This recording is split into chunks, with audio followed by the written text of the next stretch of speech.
Isang mapagpalang araw sa inyo, mga minamahal naming tagapakinig. Kumusta po ang inyong mga puso? Narito na naman ang inyong lingkod, handang samahan kayo sa isang panibagong paglalakbay, isang kwentong susubok sa tibay ng ating pananampalataya sa kabutihan. Sabi nila, ang tunay na pagmamahal ay hindi nasusukat sa dugo o sa pangalan. Ito raw ay nasusukat sa bigat ng sakripisyo at sa tapang na ipaglaban ng tama. Paano kung ang pinakamalaking banta sa buhay ng isang inosenteng bata ay nagmumula sa taong inaasahan mong magiging kanlungan niya? Hanggang saan aabot ang tapang ng isang pusong itinuring siyang sariling anak? Gabi na sa Villa Crepusculo, ngunit para kay Liwayway, ang tunay na pagsikat ng araw ay tuwing ihahatid niya sa pagtulog ang alaga niyang si Sinag. Sa malawak na silid ng 9 na taong gulang na bata, ang tanging liwanag ay nagmumula sa isang maliit na lampshade sa tabi ng kama na nagbibigay ginhawa sa mga aninong nililikha ng mga mamahaling kasangkapan. Hawak ni Liwayway ang isang manipis na libro ng mga kwentong pambata, ngunit ang mga mata niya ay nasa mukha ng anghel na si Sinag. Hinaplos niya ang buhok ng bata na amoy sabon at amoy araw pa rin kahit ipalubog na ito. At doon mahinang basa ni Liwayway, namuhay ng mapayapa ang munting prinsipe sa kanyang hardin. Malayo sa lahat ng lungkot, hindi na niya natapos ang pangungusap. Naramdaman niya ang paghigpit ng hawak ni Sinag sa kanyang kamay. Dahan-dahan, iminulat ng bata ang kanyang mga matang tila may bituin sa loob, ngunit ngayon ay may bakas ng kalungkutan. Yaya Liway! Bulong nito, ang tinig ay halos hangin na lamang. Bakit, mahal ko? Malambing na sagot ni Liwayway. Huminga ng malalim si Sinag, tila may inipong lakas ng loob. Sana ikaw na lang ang tunay kong nanay. 1,000 karayom ang tila tumusok sa puso ni Liwayway. May kaunting saya, isang pag-amin sa pagmamahal na alam niyang totoo, ngunit mas matindi ang kirot. Kirot para sa isang batang nangungulila, isang batang naghahanap ng pagmamahal sa maling mga mata. Niyakap niya ng mahigpit si Sinag. Nandito lang palagi si Yaya para sa iyo, Sinag. Palagi. Bulong niya pabalik. Pinipigilan ang sariling mga luha. Ang mainit na sandaling iyon ay biglang pinalamig ng isang tinig mula sa may pintuan. Gabi na, Liwayway. Si Amaris Montemayor de Villa. Nakatayo ito roon, perpekto sa kanyang sutlang pantulog. Ang mamahaling pabango ay tila lumalason sa malinis na hangin ng silid. Ang nangiti sa kanyang mga labi ay kasing ganda ng isang bulaklak, ngunit kasing lamig ng yelo. Hindi ito umabot sa kanyang mga mata. Agad na bumitaw si Liwayway kay Sinag at tumayo ng tuwid. Ang mga kamay ay nasa gilid. Ginang Amaris, pinapatulog ko na po si Sinag. Lumakad si Amaris palapit. Ang bawat hakbang ay may awtoridad. Hindi niya tiningnan si Sinag. Ang mga mata niya ay nakapako kay Liwayway. Nakikita ko nga. Pero oras na para matulog at oras mo na rin para bumalik sa lugar kung saan ka nararapat. Ang bawat salita ay may talim. Tumango lamang si Liwayway at lumakad patungo sa pinto. Bago siya tuluyang makalabas, hinalikan niya ang hangin patungo kay Sinag. Isang lihim na ritual na tanging silang dalawa lang ang nakakaalam. Sa hapagkainan, ang katahimikan ay binabasag lamang ng tunog ng mga kubyertos na tumatama sa mga mamahaling plato. Si Gideon de Villa, ang amo ni Liwayway, ay nakangiti habang pinagmamasdan ang kanyang asawa. Ang paghanga sa kanyang mga mata ay hindi maikakaila. Para sa kanya, si Amaris ang sagot sa lahat ng kanyang panalangin matapos mamatay ang una niyang asawa. Hindi ko alam kung paano ko pa ito sasabihin. Mahal ko. Simula ni Gideon, ang tinig ay puno ng pagsamba. Pero binigyan mo ulit ng liwanag ang Villa Crepusculo. Ang tahanang ito ay muling naging isang tunay na tahanan dahil sa'yo. Ngumiti si Amaris, isang ngangiting pinraktis ng husto. Ginagawa ko lang ang lahat para sa'yo at para kay Sinag. Nasa isang sulok si Liwayway, naghahanda ng kape, ngunit narinig niya ang lahat. Nakita niya ang bahagyang pag-irap sa mga mata ni Amaris nang banggitin ang pangalan ng bata. Nakita niya kung paanong ang mga daliri nito ay bahagyang humigpit sa hawak na kopita, mga detalyeng hindi nakikita ni Gideon na nabubulagan ng pag-ibig. Speaking of Sinag, masayang sabi ni Amaris, inilapag ang kanyang kopita. May naisip ako, mahal, para naman makalanghap siya ng bagong hangin. Nakausap ko ang mga pinsan ko sa probinsya. Naisip kong ipadala muna siya doon pansamantala, kahit mga ilang linggo lang, para makapaglaro naman siya sa labas, malayo sa alikabok ng syudad. Nagliwanag ang mukha ni Gideon. Napakagandang ideya niyan, mahal. Isa kang napakabuting ina para sa kanya. Naniga si Liwayway sa kanyang kinatatayuan. Ipadala si Sinag. Saan? Bakit biglaan? Isang malamig na kaba ang gumapang sa kanyang dibdib. May napakamali sa planong ito. Nang gabing iyon, hindi mapakali si Liwayway. Matapos ang kanyang mga gawain, naglakad-lakad siya sa pasilyo para siguraduhing nakalak ang lahat ng pinto. Ang buong bahay ay tahimik na. Napadaan siya sa sala, kung saan ang tanging ilaw ay mula sa buwan na sumisilip sa malaking bintana. May naaninag siyang isang anino sa gitna ng silid. Si Amaris. Nakatayo ito sa harap ng isang maliit na mesa. Sa ibabaw nito ay may isang papel. Nakatalikod si Amaris, kaya't hindi siya napansin ni Liwayway. Akmang aalis na si Liwayway nang marinig niya ang isang tunog. Isang mahinang tunog ng papel na pinupunit. Nagtago siya sa likod ng isang haligi at sumilip. Ang papel na hawak ni Amaris ay isang drawing. Isang drawing na ginawa ni Sinag noong isang linggo.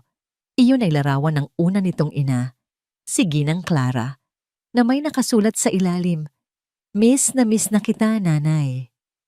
Dahan-dahan, sa ilalim ng malamig na liwanag ng buwan, pinunit ni Amaris ang drawing, hindi sa paraang galit. Ginawa niya ito nang may kalkulado at malamig na pagkamuhi. Pinunit niya ito sa maliliit na piraso. Ang bawat punit ay tila isang paglapastangan sa alaala ng namayapa at sa pagmamahal ng isang bata. Pagkatapos, hinayaan niyang mahulog ang mga piraso sa sahig na parang mga tuyong dahon bago siya tumalikod at umakyat sa hagdan na para bang walang nangyari. Naiwan si Liwayway sa dilim, nanginginig. Ang puso niya ay tumitibok hindi dahil sa takot, kundi dahil sa isang tiyak na kaalaman. Ang babaeng iyon ay hindi magdadala ng liwanag sa pamamahay na ito, dahil ang dala niya ay isang kadilimang mas masahol pa sa gabi. 2 araw na ang nakalipas mula nang umalis si Sinag. Para kay Liwayway, ang 2 araw na yon ay parang 2 taon ng walang katapusang katahimikan. Ang Villa Crepusculo, na dating napupuno ng mga yapak at halakhak ng isang bata, ay naging isang malaking museo ng kalungkutan. Bawat sulok, bawat silid, ay may dalang alaala na ngayon ay tinik sa kanyang dibdib. Sa 2 araw, inutusan siya ni Amaris na linisin ng husto ang silid ni Sinag. Isang utos na tila simple, ngunit para kay Liwayway, ito ay isang parusa. Ang bawat damit na kanyang tinitiklop ay may amoy pa rin ng bata. Ang bawat laruan na kanyang inaayos ay may bakas pa ng maliliit na kamay nito. Habang inaalis niya ang sapot ng gagamba sa ilalim ng kama, may nasagi ang kanyang kamay. Isang bagay na pamilyar. Hinila niya ito palabas. Si Kapitan Bituin, ang maliit na robot na gawa sa lata na laging daladala ni Sinag kahit saan siya magpunta. Kahit sa pagtulog ay yakap-yakap niya ito. Imposibleng iwan niya ito ng sadya. Imposible. Mahigpit na hinawakan ni Liwayway ang laruan, ang malamig na metal ay tila sumisigaw sa kanya na mayroong mali. Sa pagbaba niya, naabutan niya si Amaris sa sala, kausap ang hardinero tungkol sa mga rosas. Naglakas loob si Liwayway na magtanong, Ginang Amaris. Magalang niyang simula. Tumawag na po ba si Sinag? Kumusta na po kaya siya sa biyahe niya? Tumingin si Amaris sa kanya. Ang mga mata ay walang emosyon. Maayos naman daw. Medyo nahilo lang sa biyahe dahil sa mga likulikong daan papunta sa bundok. Bundok? Kumunot ang noo ni Liwayway. Akala ko po ba ay sa tabing dagat ang probinsya ng mga pinsan ninyo? Naalala niya ang pag-uusap nila sa hapagkainan. Isang mabilis na kislap ng inis ang dumaan sa mga mata ni Amaris bago ito napalitan ng isang matamis na ngiti. Oo nga pala. Nagbago ang plano. Sa kabilang pamilya siya dinala. Alam mo na, mas maraming kalaro doon. Ang sagot ay mabilis. Masyadong mabilis. Tumango na lang si Liwayway at nagpatuloy sa kanyang trabaho. Ngunit ang pag-uusap na yon ay nag-iwan ng masamang lasa sa kanyang bibig. Ang mga kasinungalingan ay nagsisimula ng maging pabaya. Nang gabing iyon, hindi makatulog si Liwayway. Ang imahe ng pinunit na drawing at ang naiwang robot ay paulit-ulit na naglalaro sa kanyang isipan. Bumangon siya para uminom ng tubig. Habang naglalakad siya sa madilim na pasilyo, ang tanging ingay ay ang marahan na tunog ng lumang orasan sa dingding. Tik, tak, tik, tak. At sa pagitan ng mga tunog na yon, may narinig siya. Isang tunog na napakahina na kung hindi ka sigurado ay iisipin mong guni-guni mo lang. Isang hikbi. Isang mahinang pag-iyak ng isang bata. Natigilan si Liwayway. Pinakiramdaman niya ang paligid. Ang tunog ay tila nanggagaling sa dulo ng pasilyo ng mga katulong, malapit sa pader, kung saan nakasabit ang isang malaking-malaking larawan, ang portrait ng yumaong si Ginang Clara, na pinintura pa nito mismo. Dahan-dahan siyang naglakad, ang bawat hakbang ay maingat. Sumunod siya sa tunog, papalapit ng papalapit, tila nanggagaling ito sa likod o sa loob mismo ng pader. Paanong? Nang malapit na siya, biglang tumigil ang tunog. Napalitan ito ng nakabibinging katahimikan. Akmang ididikit na niya ang kanyang tainga sa pader ng isang anino ang biglang lumitaw sa kanyang likuran. Anong ginagawa mo rito, Liwayway? Napatalon sa gulat si Liwayway at napaharap. Si Amaris. Nakatayo ito roon, balot sa dilim. Tanging ang mukha lamang ang bahagyang naiilawan ng buwan mula sa bintana. Ang kanyang tinig ay malamig at mapanganib. Gaginang! Nauutal na sabi ni Liwayway. Ang puso niya ay kumakaripas sa kaba. Aakala ko po ay may narinig akong pusa. Isang palusot na kahit siya ay hindi naniniwala. Hindi gumalaw si Amaris.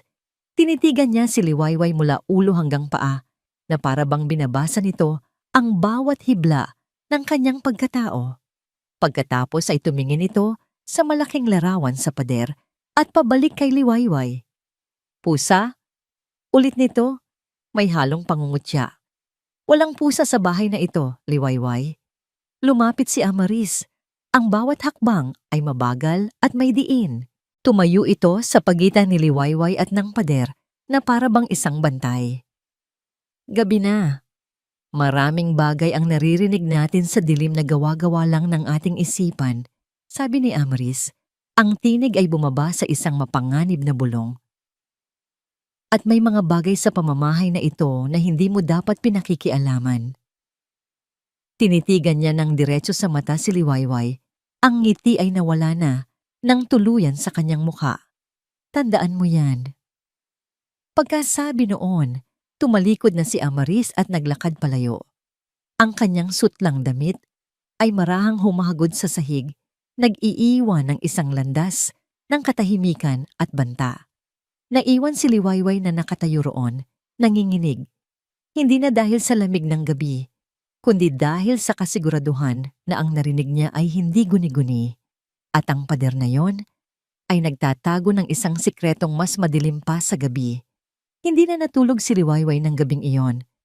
Ang mga salita ni Amaris ay umalingaw-ngaw sa kanyang isipan, isang paulit-ulit na banta.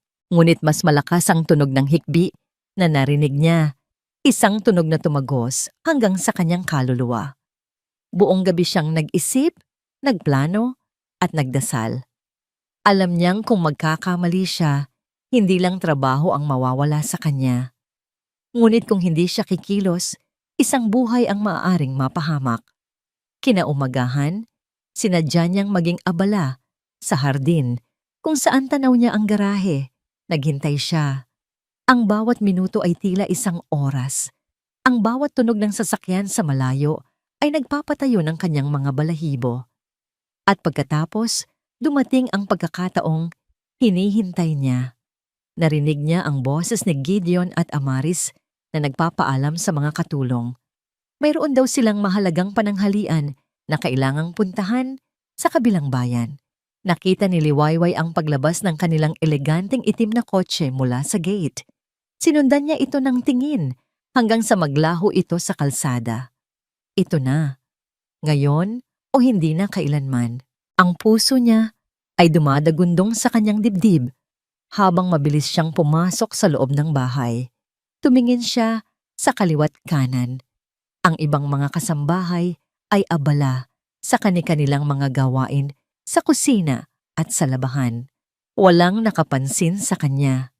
Dali-dali niyang tinungo ang pasilyo ng mga katulong. Doon, naghihintay ang larawan.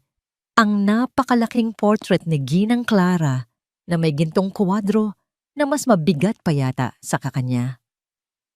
Ang nangiti sa larawan ay tila nagyayelo, isang paalala ng kaligayahang matagal nang nawala sa tahanang iyon. Huminga ng malalim si Liwayway. Para sa'yo ito, sinag. Bulong niya sa sarili. Ibinuhos niya ang lahat ng kanyang lakas.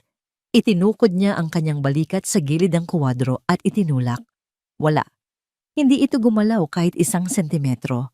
Ang bigat nito ay tila bigat ng lahat ng lihim sa bahay na yon.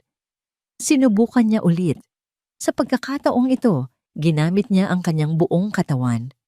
Ang kanyang mga braso ay nanginginig sa puwersa. Ang bawat hibla ng kanyang kalamnan ay sumisigaw. Pawis at luha ang nagsimulang mamuo sa kanyang mga mata habang itinutulak niya ang larawan ng dating amo para iligtas ang anak nito. Dahan-dahan. Dahan-dahan. May narinig siyang isang mahinang kaluskos, isang tunog ng lumang kahoy na kumikiskis sa pader. Gumalaw ito. Sa panibagong lakas na dulot ng desperasyon, itinulak niya pa ito ng mas malakas. Gumewang ang larawan at dahan-dahang gumilid na parang isang higanteng nag-aatubiling ibigay ang kanyang sikreto. Nang sa wakas ay nagkaroon ng sapat na puwang, ang tumambad sa kanya ay hindi pader. Isang maliit at lumang pinto na gawa sa maitim na kahoy, walang hawakan, tanging isang maliit na trangkang bakal lamang, nakatago sa likod ng sining, nakatago sa likod ng isang alaala. Nanginginig ang mga kamay na inangat ni Liwayway ang trangka. Isang tunog ng kalawang ang pumuno sa tahimik na pasilyo. Itinulak niya ang pinto. Isang bugso ng hangin ang sumalubong sa kanya. Hangin na mabaho, amoy kulob at amoy ihi. At sa loob ng kadiliman, sa isang espasyong kasinlaki lang ng isang aparador, nandoon siya. Ang kanyang sinag. Isang maliit na figura na nakabaluktot sa isang sulok, ang mga tuhod ay yakap-yakap sa dibdib. Ang dating masayang damit nito ay marumi at gusot. Ang balat nito ay maputla. May isang basong walang laman at isang plato na may natuyong kanin sa tabi niya. Para siyang isang halaman na tinanggalan ng araw. Nanlambot ang mga tuhod ni Liwayway. Ang hangin ay tila ninakaw mula sa kanyang mga baga. Ang pangalan ay namutawi sa kanyang mga labi na parang isang panalangin. Dahan-dahang itinaas ng bata ang kanyang ulo. Ang mga mata nito ay walang buhay. Ngunit nang makita siya, isang munting kislap ang lumitaw. Yeah. Wait. Ang bulong nito, ang tinig ay basag at halos hindi marinig. Ang dalawang salitang yon ay sumira sa puso ni Liwayway sa 1,000 piraso. Dali-dali siyang pumasok sa masikip na espasyo at niyakap ang bata. Ang katawan ni Sinag ay mainit sa lagnat at nanginginig. Nandito na si Yaya. Mahal ko, ilalabas kita rito. Umiiyak na, sabi ni Liwayway habang hinahaplos ang likod ng bata. Akmang aalalayan na niyang tumayo si Sinag nang may marinig siyang isang tunog mula sa labas. Isang tunog na nagpatigil sa pagtibok ng kanyang puso.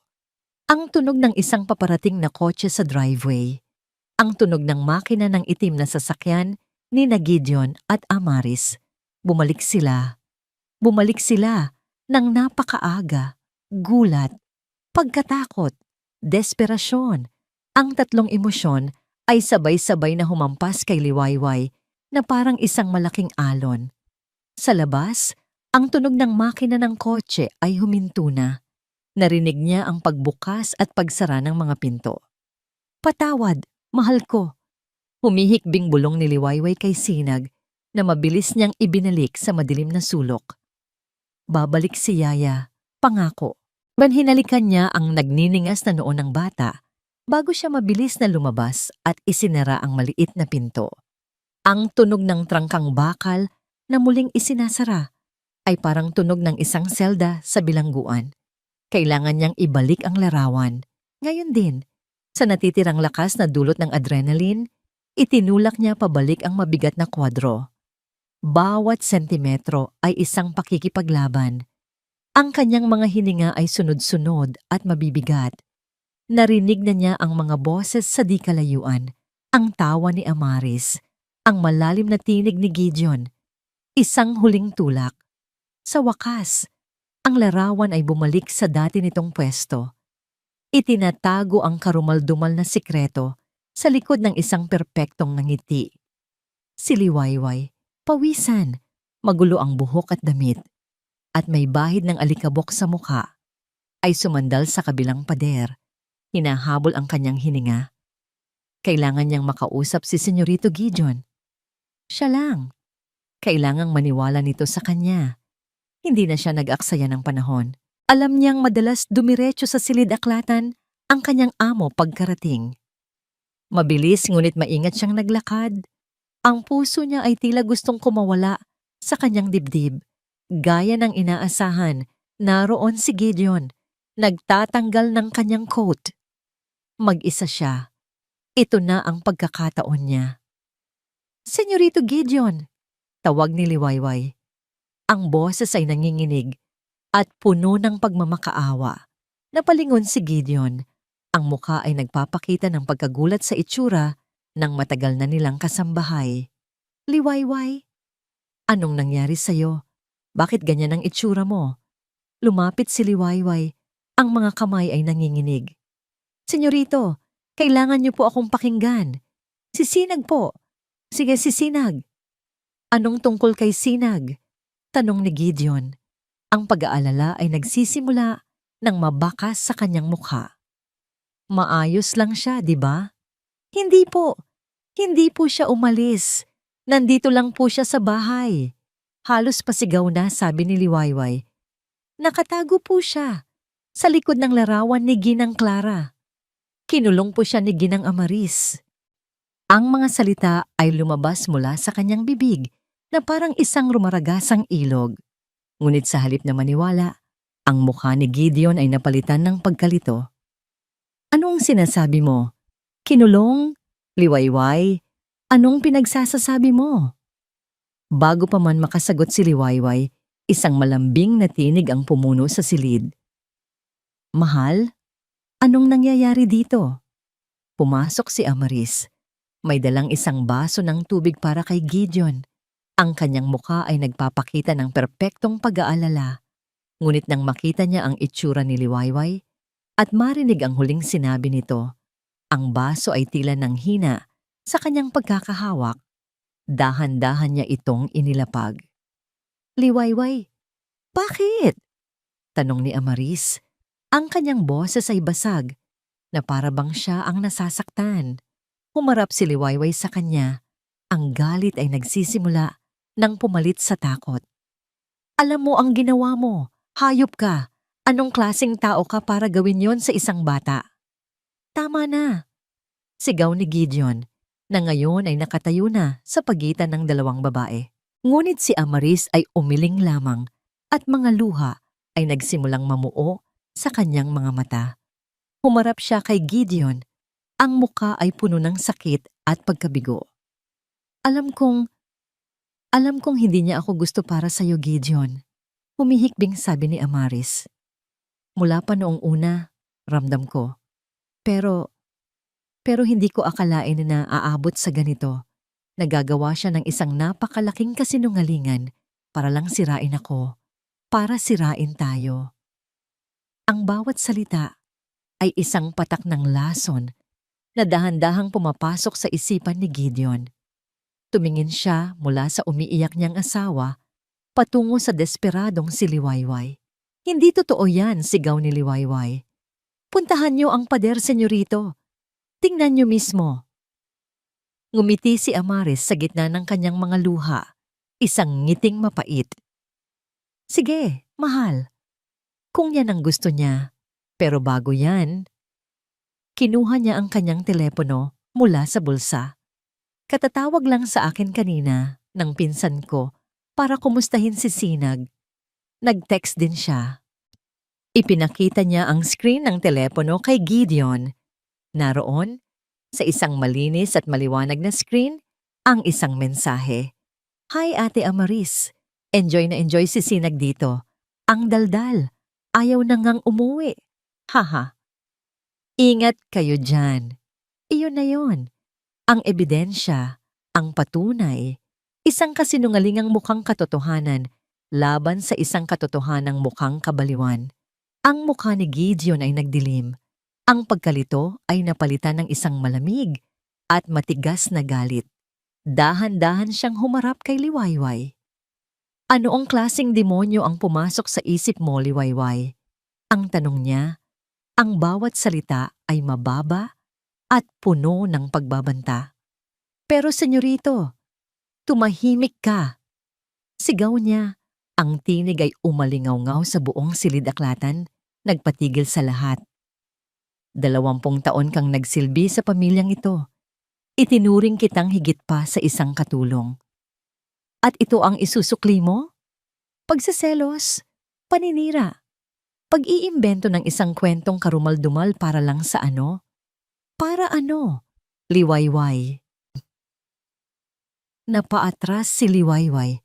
Ang mga luha ay malayang dumadaloy sa kanyang pisngi. Ang puso niya ay dinudurog. Hindi kita palalayasin, malamig na sabi ni Gideon. Naglakad palapit sa kanya hanggang sa halos magkadikit na sila. Dahil sa respeto ko sa aking mga magulang na kumuha sa'yo, pero pakinggan mo ako. Tinitigan niya ito ng diretso sa mata. Ang galit ay nagniningas. Isa pang salita tungkol dito. Isa pang paratang sa asawa ko. Isa pa. At sa kalye ka natitira bukas. Naintindihan mo ba? Walang nagawa si Liwayway kundi tumango. Ang kanyang lalamunan ay tila sinakal. Mabuti. Ngayon, umalis ka sa paningin ko. Talikuran. Naglakad si Liwayway palabas ng silid-aklatan. Bawat hakbang ay mas mabigat kaysa sa nauna. Sa kanyang likuran, narinig niya ang mahinang boses ni Amaris na nagpapasalamat kay Gideon at ang yakap na ibinigay nito. Nakarating siya sa kanyang maliit na silid at isinara ang pinto. Doon, sa katahimikan, bumagsak siya sa sahig. Napahagulol siya. Isang iyak na walang tunog, isang iyak ng kabiguan, ng kawalan ng pag-asa. Walang naniwala sa kanya. At sa likod ng isang pader, ang isang munting sinag ng araw ay patuloy na nilalamon ng dilim. Lumipas ang isang araw na para bang isang makapal at mabigat na kumot ng abo ang bumalot sa bilak krepuskulo. Para kay Liwayway, ang bawat utos, bawat tingin ay may kasamang paghamak. Ang ibang mga kasambahay ay umiiwas sa kanya, nagbubulungan sa mga sulok. Kumalat ang balita. Si Liwayway, ang pinagkakatiwalaan, ay nagseselos at naninira sa bagong ginang. Si Gideon ay hindi na siya kinakausap. Ang tingin nito, kung magkasalubong man sila, ay malamig at puno ng pagkadismaya. Ngunit ang pinakamasakit sa lahat ay ang mga tingin ni Amaris. Isang tingin ng tagumpay, isang ngiti na puno ng pang-aasar na tanging si Liwayway lang ang nakakakita. Ipinapamukha sa kanya sa bawat pagkakataon na siya ang nagwagi. At bilang parusa, bilang pagpapakita ng kanyang kapangyarihan, binigyan siya ni Amaris ng isang espesyal na gawain. Liwayway, sabi ni Amaris kinabukasan habang nag-aalmusal sila ni Gideon. Ang boses nito ay matamis na parang pulot, ngunit may lason. Naisip ko lang, dahil mukhang marami kang libreng oras para mag-isip ng mga kwento, bakit hindi mo linisin ng husto ang aming silid, ang master's bedroom? Gusto kong kuminis ito mula sahig hanggang kisame. Iyon ay isang sampal sa kanyang mukha. Ang paglilinis sa personal na silid ng mag-asawa ay isang gawaing nagpapakita ng sukdulang tiwala. Isang tiwalang alam ni Amaris na winasak na nito. Walang nagawa si Liwayway kundi tumango. Masusunod po, ginang. Sa loob ng malawak na silid ng mag-asawa, ang bawat bagay ay nagsisigaw ng karangyaan. Ngunit para kay Liwayway, ang lugar na yon ay parang isang hawla. Ang hangin ay mabigat, puno ng pabango ni Amaris at ng mga kasinungalingan nito. Nagsimula siyang maglinis. Ang bawat kilos ay mabagal at walang buhay. Pinunasan niya ang alikabok sa mga mamahaling gamit, inayos ang mga damit na nagkakahalaga ng kanyang isang taong sahod. Halos gusto na niyang sumuko. Halos gusto na niyang tanggapin na talo na siya. Habang nililinis niya ang sahig malapit sa paanan ng malaking kama, napansin niya ang isang kahon na bahagyang nakausli sa ilalim.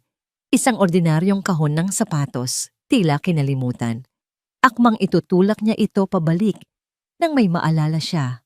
Ang kahon na ito. Nakita na niya ito dati. Ito ang kahon na laging bit-bit ni Amaris noong mga unang araw nito sa villa.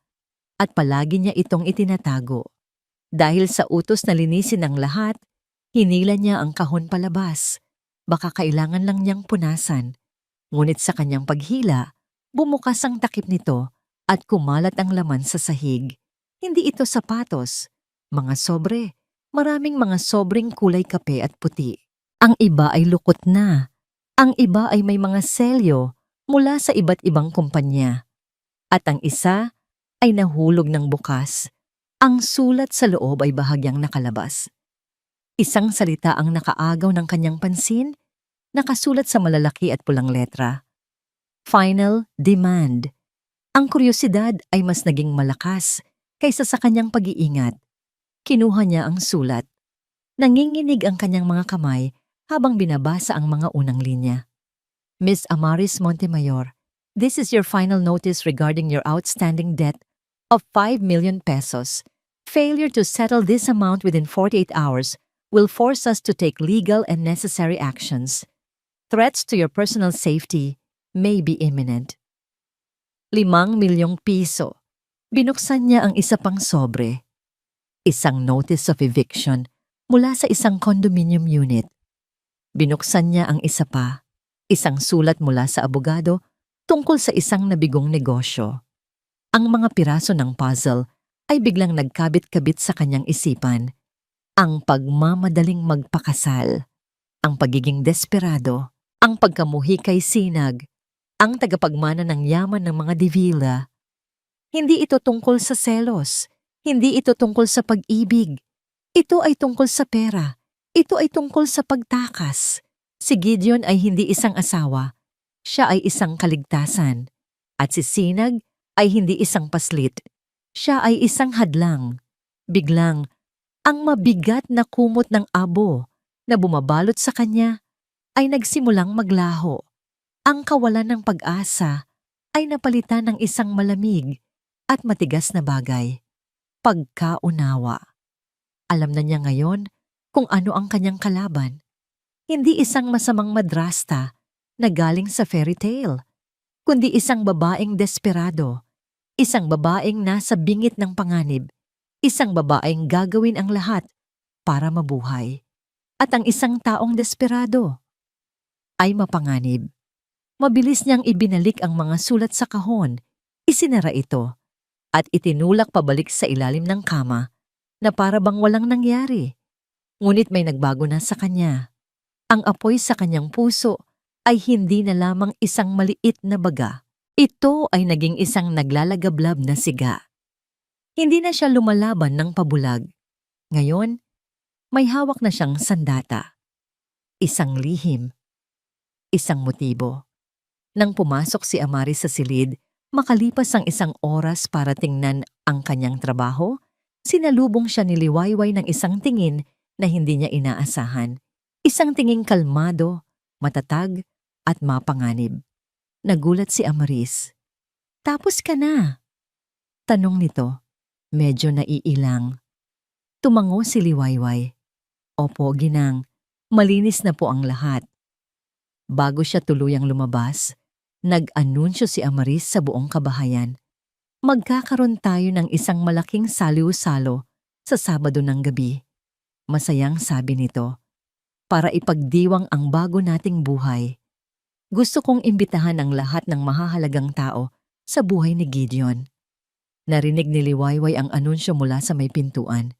Isang salo-salo. Isang selebrasyon. Isang entablado na puno ng mga importanteng tao. At bigla, isang plano ang nabuo sa kanyang isipan. Isang plano na mapanganib, kasing desperado ng kanyang kalaban. Ang salo-salo na yon ay hindi magiging isang celebration. Ito ang magiging wakas. Ang mga sumunod na araw bago ang salo-salo ay naging isang laro ng pusa't daga. Si Amaris ay naging anino ni Liwayway. Ang bawat kilos niya ay binabantayan. Kung siya ay pupunta sa kusina, susunod ito. Kung siya ay magwawalis sa hardin, bigla itong sisilip sa bintana. Ang mga ngiti ni Amaris ay mas naging matamis, ngunit ang mga mata nito ay hindi na bumibitaw sa kanya, na para bang isang ahas na naghihintay ng tamang pagkakataon para tumuklaw. Alam ni Liwayway na kailangan niyang makahanap ng paraan, kailangan niyang maabutan ng tulong si Sinag. Ang bata ay nasa 5 araw na sa madilim na kulungan. Baka hindi na ito tumagal. Ang pagkakataon ay dumating isang hapon. Inutusan siya ni Amaris na magdala ng merienda sa silid-aklatan para kay Gideon. Dala-dala ang isang bandehado ng kape at ensaymada, dumaan siya sa pasilyo kung nasaan ang larawan. Alam niyang nakatingin si Amaris mula sa dulo ng pasilyo. Sinadya niya. Ipinatid niya ang sarili niyang paa. Sa isang malakas na kalabog, ang lahat ng nasa bandehado ay bumagsak sa sahig. Ang basag na tasa, ang natapong kape, ang gumulong na ensaymada. "Naku po!" Malakas na sigaw ni Liwayway, puno ng pagkataranta. "Ang clumsy ko!" Nakita niya sa gilid ng kanyang mata ang paglapit ni Amaris. "Ano ba yan, Liwayway? Mag-ingat ka naman!" Sigaw nito, puno ng inis. Habang si Amaris ay abala sa pagsermon, ginawa ni Liwayway ang kanyang plano. Mabilis, habang kunwari pinupulot ang mga bubog, sinipa niya ang isang buong ensaymada at isang maliit na tetra pack ng juice papunta sa ilalim ng isang maliit na mesang palamuti na nakatayo malapit sa pader ng larawan. Ang lugar ay madilim at bihirang linisin. "Linisin mo yan! Agad-agad!" Utos ni Amaris, bago ito tumalikod at bumalik sa sala. Naiwan si Liwayway na mag-isa. Sa ilalim ng mesa, nakatago ang kaunting pag-asa. Dasal niya sa hangin na sana'y may paraan para makuha ito ni Sinag. Ngunit alam niyang hindi iyon sapat. Nakatayo si Amaris sa kanyang silid, hawak ang telepono. Nanginginig ang kanyang kamay. Kanina pa ito tumutunog. Isang numerong hindi rehistrado. Alam niya kung sino yon. Sinagot niya ito. "Hello? Oras na, Amaris?" Sabi ng isang magaspang na boses sa kabilang linya. "Ang party mo raw ay sa Sabado?" "Tamang-tama. Magpapadala ako ng mga bisita. Kung wala pa rin ang pera ko pagsapit ng linggo ng umaga, baka ang susunod na party na pupuntahan ng asawa mo ay ang burol mo. Isang malamig na takot ang gumapang sa buong katawan ni Amaris. Bigyan mo pa ako ng kaunting panahon. Malapit na. Wala nang panahon. Sagot ng lalaki bago nito ibaba ang telepono. Napahawak si Amaris sa pader para suportahan ang sarili. Ang kanyang mga plano ay kailangang magtagumpay. Wala nang atrasan. Ngunit ang katulong na yon, si Liwayway. Nakikita niya sa mga mata nito. Hindi ito sumusuko. Ang babaeng iyon ay isang bomba na kahit anong oras ay maaaring sumabog. Kailangan niyang unahan ito. Isang ideya ang pumasok sa kanyang isip. Isang ideyang kasing simple, ngunit kasing talim ng isang patibong. Kinahapunan, nakita ni Liwayway si Amaris sa pasilyo. May hawak na martilyo at isang maliit na bagay na kumikinang. Lumapit ito sa larawan ni Ginang Clara. May ipinukpok ito sa gilid ng kuwadro. Nang matapos ito at umalis, maingat na lumapit si Liwayway. Isang maliit na kampanang tanso. Isang napakaliit na kampanang nakasabit sa isang halos hindi makitang sinulid na nakakabit sa mismong kuwadro ng larawan. Anumang paggalaw sa larawan, gaano man kaliit ay magdudulot ng tunog. Ito ay isang palamuti sa mata ng iba. Ngunit para kay Liwayway, ito ay isang alarma. Isang patibong. Ang daan niya patungo kay Sinag ay sarado na. Bumalik siya sa kanyang silid. Ang puso niya ay puno ng kabiguan. Paano na? Paano niya ililigtas si Sinag kung hindi na niya ito mapupuntahan? Napaupo siya sa kanyang kama at tumingin sa labas ng bintana. Sa hardin, ang mga hardinero ay nag-aayos ng isang maliit na entablado para sa salo-salo. Magkakaroon ng banda, magkakaroon ng mga talumpati, at doon, isang bagong plano ang nabuo sa kanyang isipan. Isang planong mas delikado, mas hayagan, at walang atrasan. Kung hindi niya kayang ilabas si Sinag ng palihim, kung gayon ilalabas niya ang katotohanan ng hayagan, ang entablado, ang mikropono, ang mga bisita. Gagamitin niya ang mismong selebrasyon ni Amaris bilang entablado ng pagbagsak nito. Magsasalita siya sa harap ng lahat. Kinabukasan araw ng salo-salo, abala ang lahat. Ang bawat isa ay kumikilos, naghahanda. Si Liwayway ay gumagawa ng kanyang mga tungkulin na may kakaibang kalmadong determinasyon. Habang nag-aayos siya ng mga bulaklak sa florera, lumapit sa kanya si Amaris. Ang nangiti nito ay kasing ganda ng umaga, ngunit ang mga mata nito ay kasing lamig ng yelo. Magpaganda ka mamayang gabi, Liwayway. Mahinang sabi nito, halos isang bulong. Siguraduhin mong naroon ka. Tumigil ito at tumingin ng diretso sa kanyang mga mata. May sorpresa ako para sa'yo. Isang bagay na hinding-hindi mo malilimutan. Pagkasabi noon, tumalikod na si Amaris at naglakad palayo. Ang halakhak ay mahinang umalingaw-ngaw sa pasilyo. Nag-iiwan kay Liwayway ng isang malamig na kaba na gumagapang sa kanyang likuran. Alam ni Liwayway sa sandaling iyon, ang larong ito ay hindi na lang tungkol sa kung sino ang mananalo. Tungkol na ito sa kung sino ang matitirang nakatayo. Ang hardin ng Villa Crepusculo ay nabago. Naging isang paraiso ng mga puting ilaw na nakasabit sa mga puno, mga mesang may mamahaling mantel, at mga bulaklak na tila walang katapusan. Ang hangin ay puno ng tunog ng isang string quartet na tumutugtog ng mga klasikong himig at ng halakhak ng mga mayayamang bisita na nakasuot ng kanilang pinakamagagarang damit. Sa gitna ng lahat, si Gideon de Villa ay nakatayo sa tabi ng kanyang asawa, si Amaris, na parang isang hari at reyna. Si Gideon, sa kanyang itim na suit, ay puno ng pagmamalaki.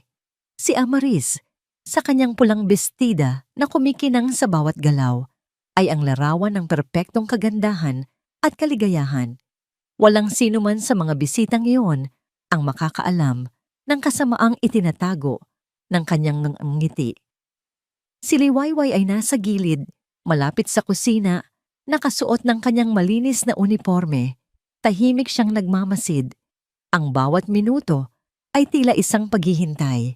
Hinihintay niya ang sandaling aakyat sa entablado si Gideon para sa kanyang talumpati.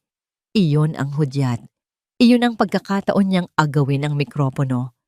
Ang puso niya ay kumakabog ng napakabilis na tila gusto nitong kumawala. Pinagpapawisan ang kanyang mga palad. Tumingin siya sa mga bisita, mga senador, mga negosyante, mga kilalang personalidad. Sa harap nila, isisiwalat niya ang lahat. Wala nang atrasan. Nakita niyang naglakad si Gideon palapit sa entablado. Malapit na. Inayos ni Liwayway ang kanyang uniforme at huminga ng malalim. Inihahanda ang sarili. Ngunit bago pa man siya makahakbang, isang kamay ang marahang dumapo sa kanyang braso. Liwayway! Si Amaris, nakangiti ito sa kanya, ngunit ang mga mata nito ay may kakaibang kislap.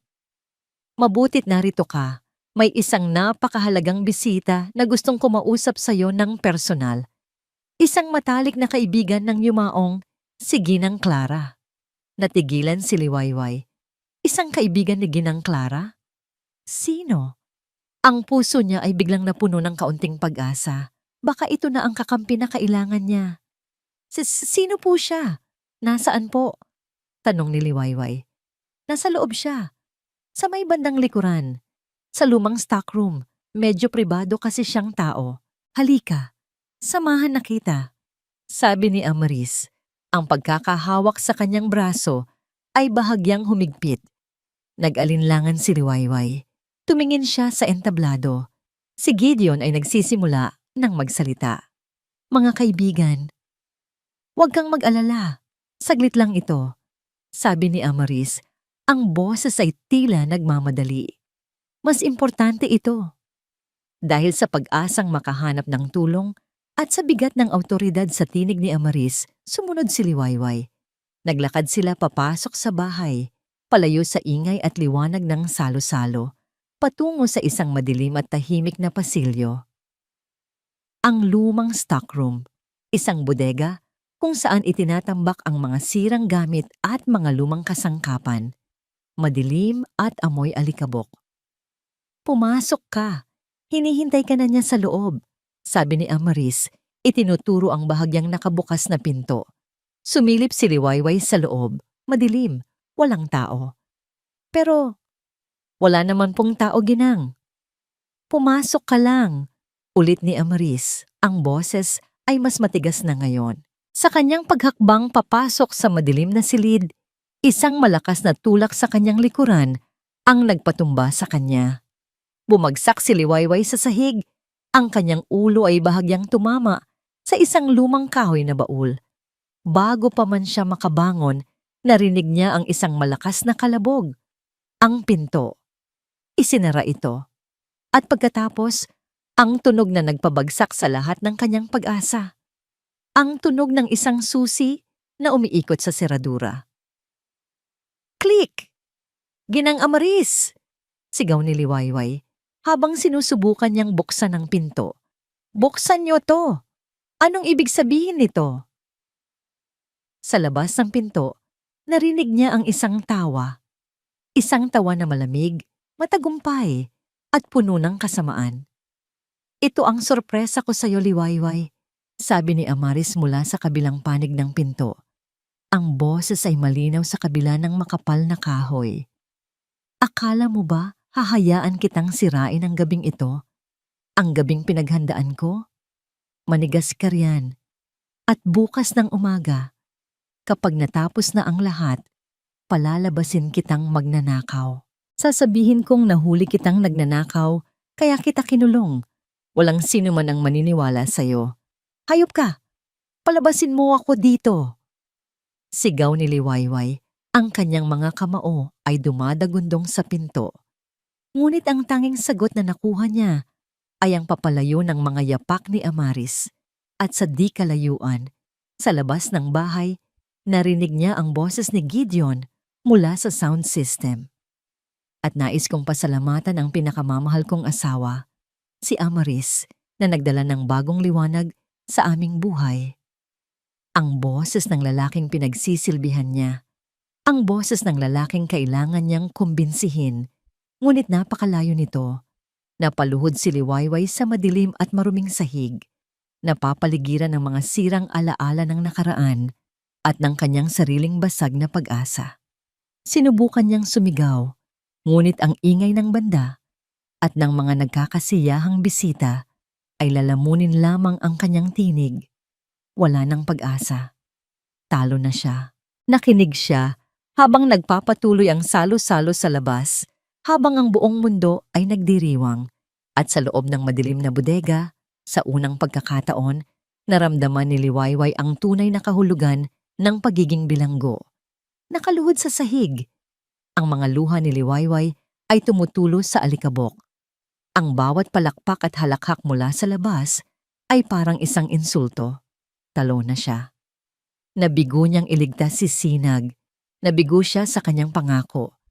Napayukos siya at napahagulhol. Ang katawan ay nanginginig sa bigat ng kabiguan. Ngunit sa kanyang pagyuko, sa gitna ng kadiliman, may isang bagay na sumilay. Isang maliit na sinag ng liwanag mula sa buwan na tumatagos mula sa isang maliit na siwang malapit sa kisame. Isang lumang ventilation vent, isang maliit na bintana patungo sa labas na may rehas na bakal na kinakalawang na. Bigla, isang bagong lakas ang dumaloy sa kanyang mga ugat. Hindi pa tapos ang laban. Habang siya'y humihinga, lalaban siya. Tumingin siya sa paligid. Ang bodega ay puno ng mga itinapon na gamit. Mga sirang silya, mga lumang libro, at isang mahabang piraso ng bakal. Isang bahagi ng isang nasirang rehas ng kama. Perpekto. Kinuha niya ito. Mabigat. Ngunit ang bigat nito ay nagbigay sa kanya ng determinasyon. Kinaladkad niya ang isang lumang baul sa ilalim ng vent at umakyat dito. Hindi niya ito abot. Ipinatong niya ang isang sirang silya sa ibabaw ng baul. Naging isang hindi matatag na tore. Maingat siyang umakyat. Ang lahat ay umuuga. Ngunit sa wakas, naabot na niya ang vent. Ginamit niya ang dulo ng bakal para ipasok sa pagitan ng mga tornilyong kinakalawang na. Sinubukan niyang tanggalin ito. Matigas. Para sa'yo ito, Sinag. Bulong niya habang ginagamit ang lahat ng natitirang lakas. Isang malakas na tulak. KRRRKKK. Ang tunog ng kinakalawang na metal na sumusuko. Isa pa at isa pa. Hanggang sa ang rehas ay bumigay at nahulog sa sahig na may malakas na kalabog. Wala ng panahon. Alam niyang narinig iyon sa labas. Ipinasok niya ang kanyang mga kamay sa butas at itinaas ang kanyang sarili. Ang mga gilid ng butas ay matalim. Naramdaman niya ang pagkasugat ng kanyang mga braso at binti, ngunit hindi niya ito ininda. Sa wakas, nakalabas siya. Nasa likod siya ng villa sa isang madilim na bahagi ng hardin. Ang kanyang uniforme ay punit-punit at marumi. Ang kanyang buhok ay magulo. May dugo sa kanyang mga braso. Mukha siyang baliw. Ngunit sa kanyang mga mata, may isang apoy na hindi kayang patayin. Narinig niya ang boses ni Gideon sa entablado. Malapit na itong matapos. Tumakbo si Liwayway. Tumakbo siya na parang hinahabol ng kamatayan. Umiiwas sa mga guwardiya. Nagtatago sa likod ng mga puno at halaman. Ang kanyang mga baga ay nag-aapoy. Ngunit hindi siya tumigil. Kaya't muli, sabi ni Gideon sa mikropono, ang kanyang namang ngiti ay abot tenga. Nais kong ialay ang gabing ito sa babaeng muling nagpatibok ng aking puso. Ang aking asawa, ang aking buhay, ang aking Amaris. Nagpalakpakan ng mga tao. Ngumiti si Amaris. Kumakaway na parang isang reyna. Niyakap siya ni Gideon. Sa gilid ng entablado, nakita ni Amaris ang dalawang gwardiya na tumatakbo, tila may hinahanap. Ngumiti siya. Alam niyang si Liwayway na yon. Huli na ang lahat. Maraming salamat sa inyong pagdalo. Hindi na natapos ni Gideon ang kanyang sasabihin. Isang figura ang biglang umakyat sa entablado mula sa gilid. Isang babaeng marumi, sugatan, at may apoy sa mga mata. Si Liwayway. Ang lahat ay natigilan. Ang banda ay tumigil sa pagtugtog. Ang mga bisita ay napanganga. Liwayway? Bulong ni Gideon, puno ng pagkabigla at galit. Anong ginagawa mo rito?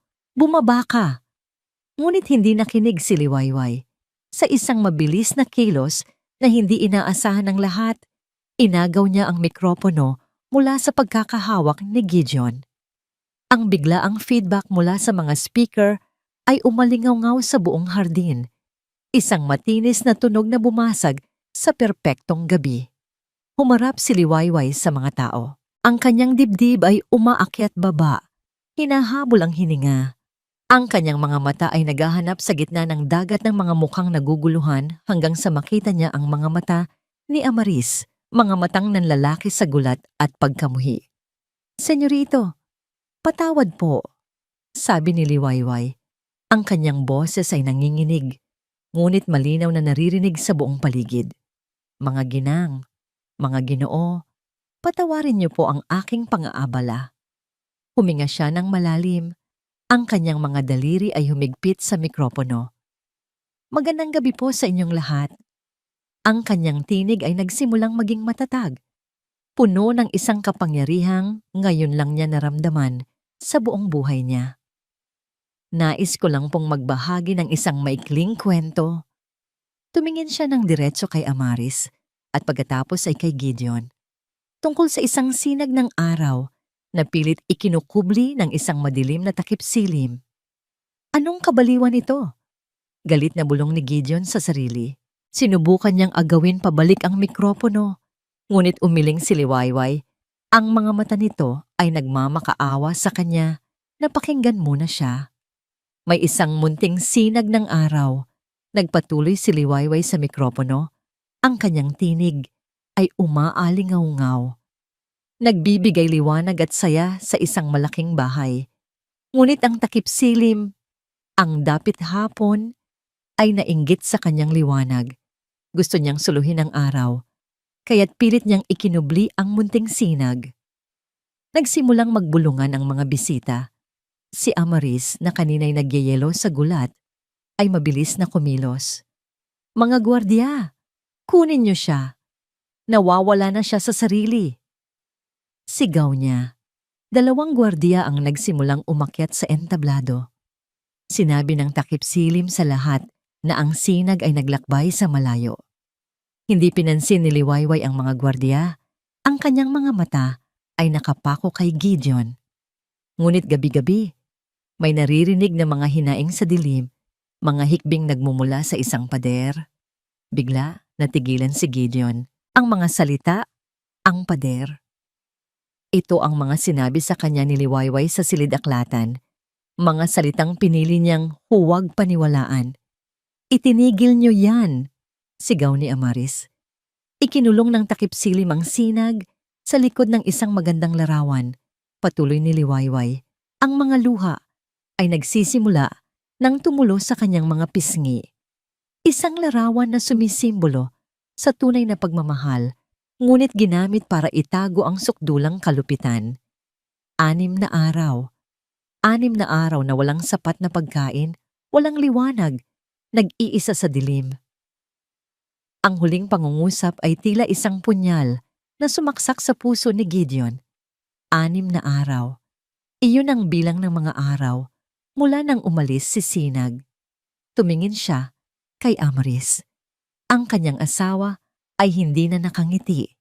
Ang mukha nito ay balot ng purong pagkasuklam. At sa ilalim noon, takot. Isang bakas ng takot na ngayon lang niya nakita. Gideon, mahal ko, huwag kang maniwala sa kanya, sabi ni Amaris. Lumalapit sa kanya. Ang boses ay nanginginig. Baliw siya, ngunit hindi na nakikinig si Gideon. Ang larawan, ang mga hikbi, ang pagbabago sa kilos ni Liwayway. Ang text message na mukhang perpekto. Ang lahat ay biglang nagkaroon ng isang nakapangingilabot na kahulugan. Bumaba siya ng entablado. Itinutulak ang mga gwardiyang papalapit kay Liwayway. Naglakad siya. Pagkatapos ay tumakbo. Palayo sa liwanag ng salo-salo. Papasok sa madilim na pasilyo ng kanyang sariling tahanan. "Gideon!" sigaw ni Amaris, sumusunod sa kanya. Ang ilan sa mga bisita, dahil sa kuryosidad, ay sumunod na rin. Ang kanilang mga bulungan ay naging isang malakas na ugong. Naiwan si Liwayway sa entablado, nanginginig. Binitawan niya ang mikropono, na lumikha ng isa pang matinis na tunog bago ito tuluyang namatay. Ginawa na niya ang kanyang bahagi. Ngayon, nasa kamay na ng Diyos at ni Gideon ang lahat. Bumaba siya at sumunod sa nagkakagulong mga tao. Ang puso niya ay nasa kanyang lalamunan. Naabutan niya sila sa pasilyo. Si Gideon ay nakatayo sa harap ng larawan ni Clara. Ang kanyang mga kamay ay nanginginig. Si Amaris ay pilit siyang hinihila palayo. "Ano ang ginagawa mo, Gideon? Magmumukha tayong tanga sa harap ng lahat. Bitawan mo ako." Sigaw ni Gideon, isang sigaw na puno ng sakit at galit na nagpatigil sa lahat. Iwinaksin niya ang kamay ni Amaris. Humarap siya sa larawan. Sa tulong ng dalawang bisitang lalaki, itinulak nila ang mabigat na kwadro. Sa pag-ilid nito, isang kolektibong paghinga ng gulat ang narinig mula sa mga tao. Ang maliit at madilim na pinto. "Hindi!" bulong ni Gideon. Ang mukha ay namumutla. Sinubukan niyang buksan ito, ngunit nakatrangka. Sa kanyang desperasyon, sinipa niya ito. Muli at muli, hanggang sa ang lumang kahoy ay bumigay at bumukas ng may malakas na kalabog. Ang sumalubong sa kanila ay ang amoy at ang katahimikan. Dahan-dahang pumasok si Gideon. Ang ilaw mula sa pasilyo ay gumuhit ng isang parihaba sa madilim na sahig. At doon, sa sulok, nakita nila siya. Si Sinag. Nakahiga, hindi gumagalaw. Ang muka ay napakaputla sa ilalim ng maruming buhok.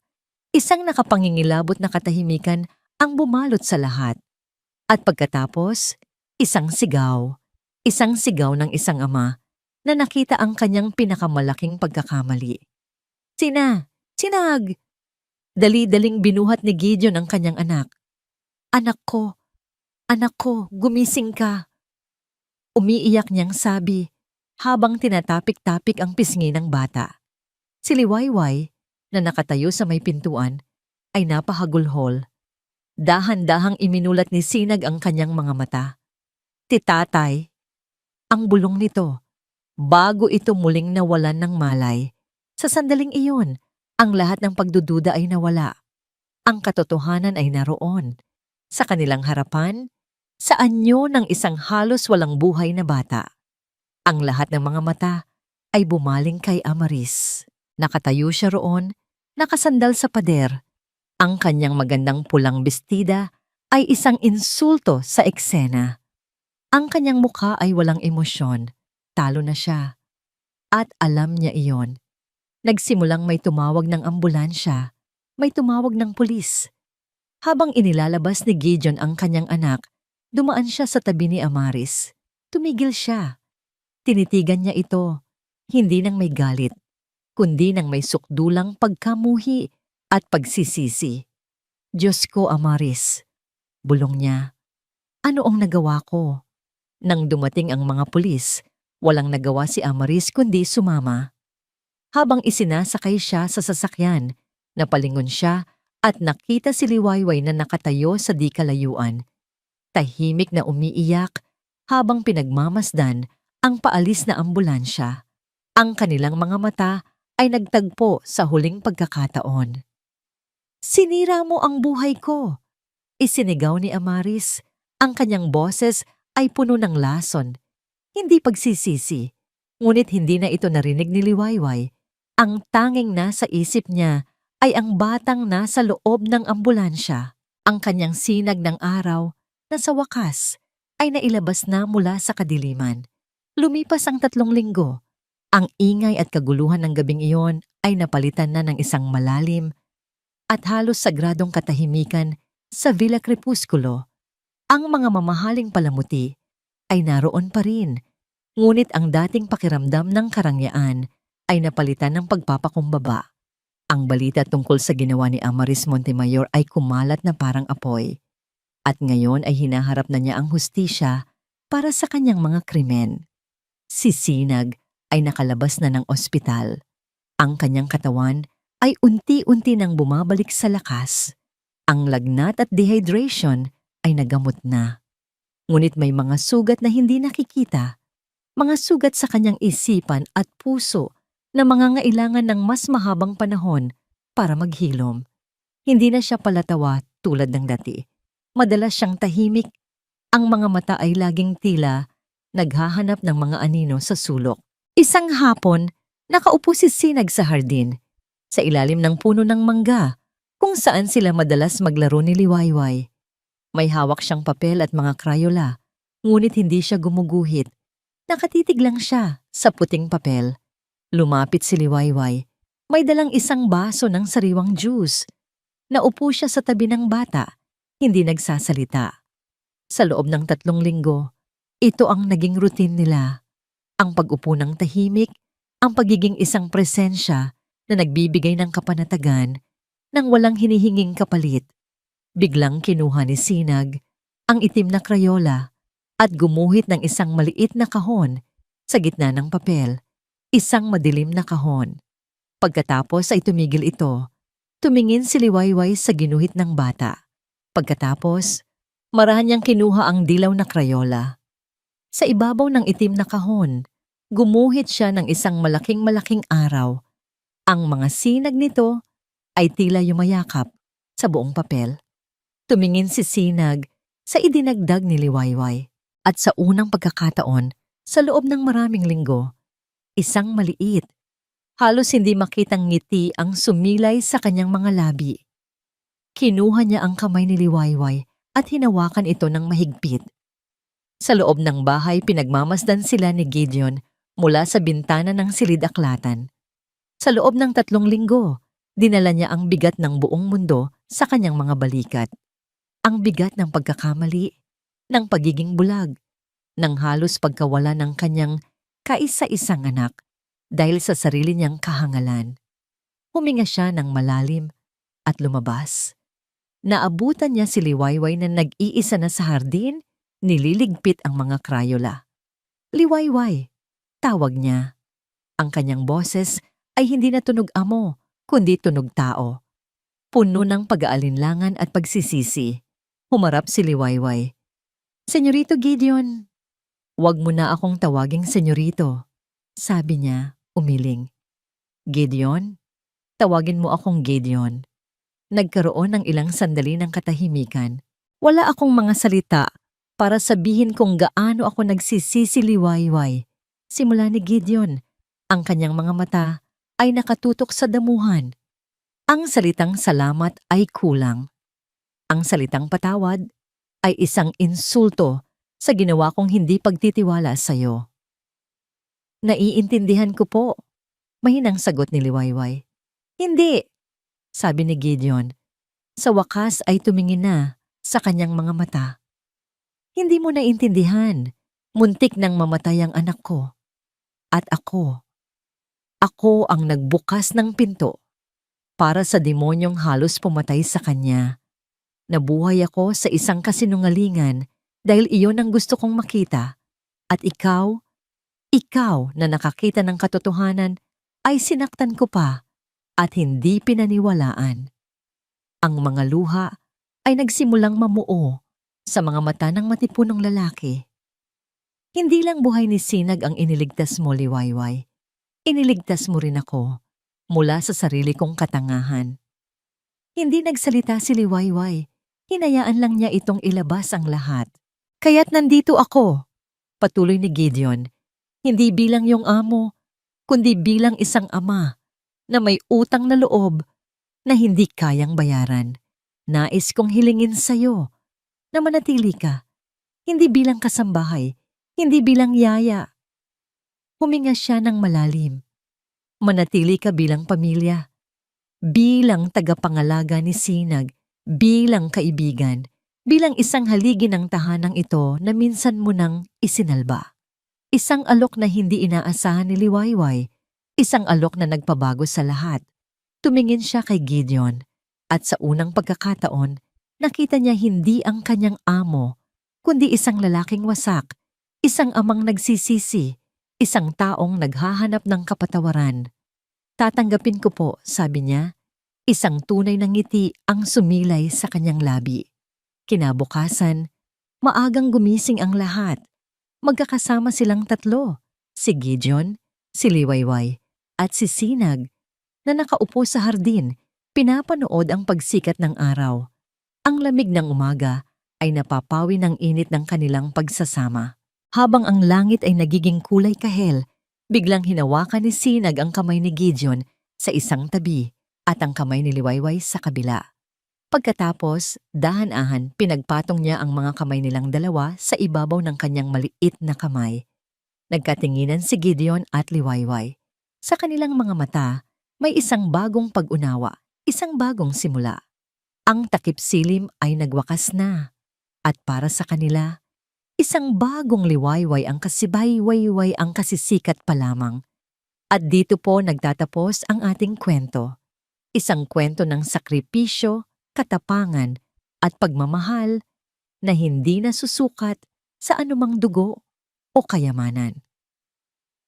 Ang aral na iniiwan sa atin ng kwento ni Liwayway, Gideon at Sinag ay ang tunay na pamilya ay hindi laging nagsisimula sa dugo, kundi ito ay nabubuo sa pag-ibig na handang magsakripisyo, sa tapang na ipaglaban ang tama, at sa pagpapatawad na naghihilom kahit ng pinakamalalim na sugat. Ipinapaalala nito sa atin na kahit sa pinakamadilim na gabi, laging may pagsikat na naghihintay na isang bagong Liwayway. Maraming salamat po sa inyong walang sawang pagsubaybay at pakikinig. Ang inyong suporta ang nagbibigay sa amin ng lakas upang magpatuloy sa paglikha ng mga kwentong pumupukaw sa inyong mga puso. Ano po ang masasabi ninyo sa ating kwento? Anong klaseng mga kwento pa po ang gusto ninyong marinig sa mga susunod? Huwag po kayong mag-atubiling i-comment sa ibaba. Gustong-gusto po naming marinig ang inyong mga saloobin. Hindi dito nagtatapos ang ating paglalakbay. Marami pa pong kwentong kasing ganda at mas puno ng aral dito sa aming channel. Kung nagustuhan nyo ang kwentong ito, i-like, i-share sa pamilya at mga kaibigan at mag-subscribe na rin para lagi kayong updated sa mga susunod pa naming kwento. I-click nyo ang notification bell para kayo ang unang makarinig kapag may bago kaming upload. Muli, mula po sa aming munting sulok, hangad namin ang inyong kaligayahan. Pagpalain po kayo ng Panginoon, kayo at ang inyong buong pamilya. Hanggang sa muli.